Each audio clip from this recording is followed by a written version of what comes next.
All, Valdestat here, and Mrs. Valdestat. a tired Mrs. Valdestat. The better half is tired, but we got about 3 hours left to go on this shift. But just wanted to let you know, this is a revised video for the one we released earlier, due to people reaching out to me, warning me, and making sure that I'm being more careful with the screenshots. And yeah, that was our fault. We just wanted to release the video out since we were working.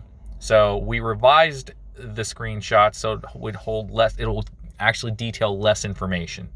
So here we go, okay? Two-part video in a nutshell. This person, well, actually I should say this order was a double stacked order. It was only $9, okay? And unfortunately, I was thinking, well, it was a slow period, and we took it thinking it'd be $450, but it was more like, and you will see later on, first of all, this offer here. Okay, now 9 for 3.5 miles sounds decent, but it's a double order, and we took it because it was slow, as I said earlier. The problem though is that the next picture will explain it all.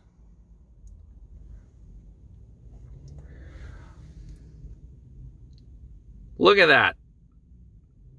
Look at that. So basically, one order was a $650 order, and this one was a $250 no tip order. Subtotal, look at that. $29. This cheap is pretty. Yeah, this cheap bastard didn't even tip anything. So Doordash is sticking these cheap orders along with a decent order, which we know that they do. But I never in my mind, would have thought that we would be getting a $250 second order. Nope. So, the end result of this was this. I saw, because before I do whenever I get the orders, I always look at it and look at the customer instructions, and I look at the address of the orders, or even both orders, because you can switch back and forth between them, and I try to pinpoint where they were. Well, I saw this customer, and it wasn't that far. You know, it was, as you saw, the mileage distance. And I saw that price, and I was like, no, that's not going to work. So this came to mind for doing this. She typed this up. She did this all on her own.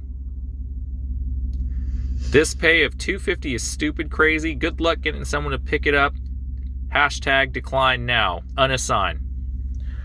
I don't care about my ratings, just letting you know, except for the violation. Yeah, of course, yeah. Because that wasn't warranted.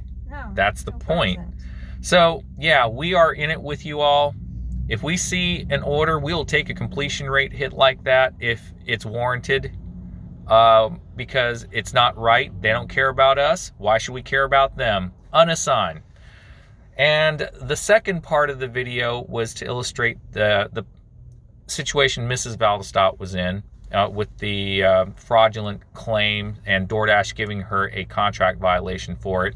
So pretty much we have contacted a lawyer, which we are meeting with on Wednesday, next Wednesday I should say, to discuss legal action through arbitration, of course, because as you already know, there cannot be any class action lawsuits held against Doordash or any corporation because they write it into their, contractor agreement or employee agreement, whichever company you work for.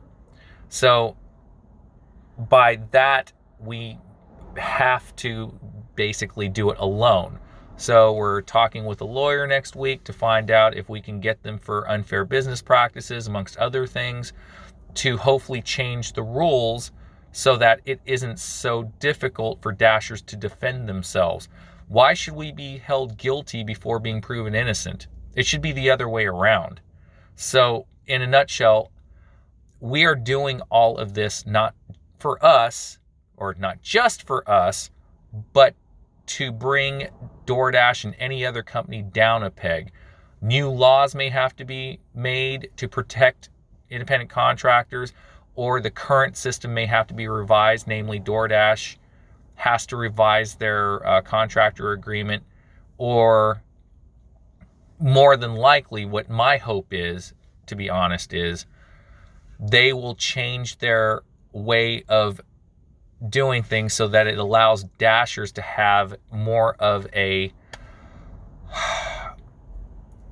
better experience. Instead of being guilty, we can go through the process of without getting a contract violation, and if we can prove to them that we didn't do it, nothing will be put on our record.